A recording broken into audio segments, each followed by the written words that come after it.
అండి అందరికీ. ఎలా ఉన్నారు? బాగున్నారా? ఈరోజు నేను మీకు షేర్ చేయబోయే రెసిపీ ఉల్లిపాయలతో పచ్చడి. అంటే సింపుల్గా మనకి ఇంట్లో కూరగాయలు లేనప్పుడు కూడా, మనకి ఎప్పుడైనా కొంచెం పులుపులుగా అలా ఇలాని అనిపించినప్పుడు కూడా మనం ఈజీగా సింపుల్గా ఎలా ప్రిపేర్ చేసుకోవాలో ఈ వీడియోలో తెలిసేసుకుందాం. ఉల్లిపాయలను అయితే ఇలా తొక్క తీసేసి పెట్టుకొని కడిగి పెట్టేసుకోండి. మరీ అంత చిన్న ముక్కలు అవసరం లేదు, ఇలా ఈ సైజులో కట్ చేసేసుకోండి, సరిపోతుంది. మనకి ఇది పొలం అలా వేసుకెళ్ళినా సరే మంచి టేస్ట్ అయితే ఉంటుంది. వేడి వేడి అన్నంలో మనం ఎంత తింటామో తెలియదు, అంతలా ఉంటుంది అన్నమాట టేస్ట్ అయితే. డెఫినెట్గా ఇలా ట్రై చేయని వాళ్ళు ఉంటే ట్రై చేయండి ఒకసారి. దాన్ని ఇలా చిన్న చిన్నగా కట్ చేసుకున్నాం, మరీ అంత చిన్నవి కాదు, ఇలా మీడియం సైజులో కట్ చేసి పెట్టుకోండి. వీటిని సింపుల్గా మనం కొంచెం ఆయిల్లో మగ్గనిచ్చేసి మిగతా ప్రాసెస్లోకి వెళ్ళిపోదాం. ఇలా బాండి కానీ ఒక ప్యాన్ కానీ పెట్టుకోండి, కొంచెం ఆయిల్ వేసుకోండి. ఉల్లిపాయలు మగ్గించుకోవడానికి కొంచెం సరిపడా ఆయిల్ వేసుకోండి. మనం ముందుగా కట్ చేసి పెట్టుకున్న ఆయిల్ వేసి ఇందులో వేసుకోండి. ఇది సిమ్లో పెట్టేసుకొని, మీడియం కానీ సిమ్లో కానీ పెట్టేసుకొని కొంచెం మగ్గనిచ్చుకోండి. హై ఫ్లేమ్లో ఏం అవసరం లేదు. ఉల్లిపాయలు ఇలా వేగుతున్నప్పుడే అల్లం, కొంచెం పొట్టు తీయని ఉల్లిపాయలని, చిన్నుల్లిపాయలు అవి కూడా కొన్ని వేసుకోండి. మొత్తం ఇలా కలిపేసుకోండి. ఈ ఉల్లిపాయలతో పాటు అవి కూడా కొంచెం మగ్గితే టేస్ట్ చాలా బాగుంటుంది. వీటితో పాటు చింతపండును కూడా ఒక చిన్న సైజు నిమ్మకాయ చేయడంతో కడిగి ఇందులో వేసేసుకోండి. మీరు నానబెట్టుకుని తర్వాత పేస్ట్ అనేది వేసుకోవచ్చు, లేదు అంటే ఇలా ఆయిల్లో కూడా మగ్గనిచ్చేసుకోవచ్చు డైరెక్ట్గా. డైలీ రొటీన్లో ఫ్రూట్స్ ఎక్కువ తినడం చాలా మంచిది. లైక్ మనకి హెల్త్ బెనిఫిట్స్ అయినా ఒక యాపిల్ కానీ, డైలీ ఏదో ఒక ఫ్రూట్స్, ఏ సీజన్లో ఆ ఫ్రూట్స్ తినడానికి కొంచెం ట్రై చేయండి. మనం తినే ఫుడ్ కన్నా యాపిల్స్ కానీ, ఫ్రూట్స్ ఏవైనా ఆరెంజెస్ కానీ, బత్తాయి కానీ, గ్రేప్స్, వాట్ ఎవర్ కానీ కంపల్సరీగా మీ డైలీ రొటీన్ ఫుడ్లో ఈ డైట్ అనేది మనం ఫాలో అవుతున్నప్పుడు ఫ్రూట్స్ని కూడా యాడ్ చేసేసుకోండి. ఓకే, సో మనం డైలీ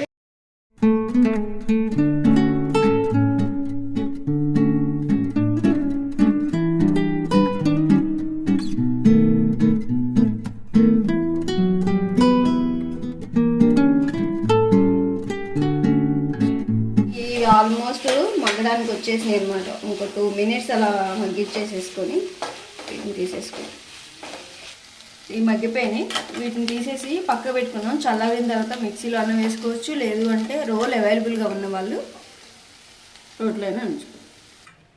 ఒక 5 minutes ఇలా ఉంచండి. చల్లారిన తర్వాత మిక్సీ వేసుకుంటే రిమైనింగ్ ప్రాసెస్ చూసేద్దాం.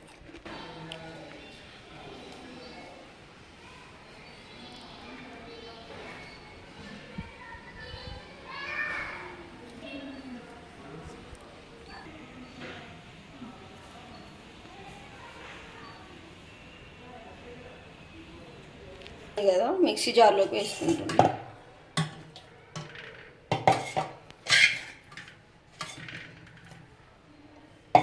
అన్నిటినీ చల్లారిన తర్వాత తీసేసుకోండి, సరిపోతుంది.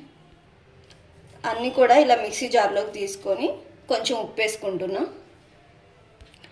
జీలకర్ర కూడా చిన్న టేబుల్ స్పూన్స్ 2 యాడ్ చేసుకోండి.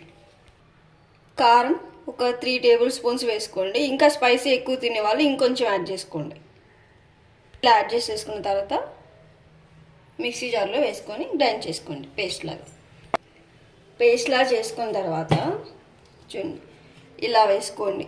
మరీ ఓవర్ పేస్ట్లా కాకుండా ఇలా వేసుకొని పక్కకు పెట్టుకొని, దీన్ని ఇప్పుడు మనం తిరగమాత వేసేసుకుంటే ఇంకా చాలా టేస్టీగా ఉంటుంది.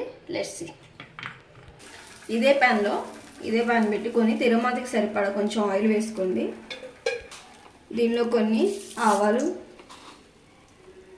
జీలకర్ర, పచ్చిశనగపప్పు,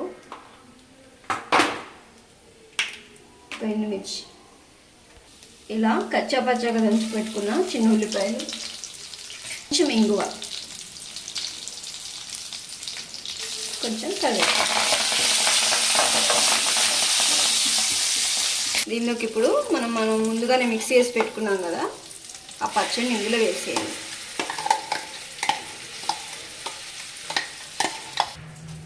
ఇలా మొత్తం ఒకసారి కలిపేసుకోండి. వేడి వేడి అన్నంలో ఇది ఒక రోజు అట్లా ఉందనుకోండి, ఇంకా ఇది అంతా ఆయిల్ ఇంగువ ఇవన్నీ దీనికి పట్టేసి ఇంకా టేస్టీగా ఉంటుంది అనమాట. అందుకని చెప్పేసి నిల్వ ఉండాలి అంటే ఉప్పు సరిపడా వేసుకోండి. అప్పుడు మనకి 2-3 డేస్ అయినా కానీ పచ్చడి ఏం కాదు, నిల్వ ఉంటుంది. ఇప్పుడు ఉప్పు సరిపోకపోతే ఇలా వేసిన తర్వాత అయినా కూడా సరి చేసుకొని మనం ఉప్పు వేసుకోవచ్చు. చూసారు కదా, మనకి సింపుల్గా ఉల్లిపాయ పచ్చడి అయితే రెడీ అయిపోయింది. ఈ చట్నీని మనం రైస్లో తినొచ్చు, అలానే మనం టిఫిన్స్లో కూడా తినొచ్చు. సింపుల్గా మనం చట్నీ చేసుకునే అవసరం లేకుండా చాలా చక్కగా ఉపయోగపడుతుంది. మల్టిపుల్ యూజెస్ అనమాట. సో మీరు కూడా డెఫినెట్గా ట్రై చేయండి. ఇంతవరకు ట్రై చేయని వాళ్ళు ఎవరైనా ఉంటే కూడా సింపుల్గా అయిపోయే రెసిపీ అనమాట మనకి. వీడియో నచ్చింది లైక్ చేయండి, షేర్ చేయండి, సబ్స్క్రైబ్ చేసుకోండి. Thank you for watching.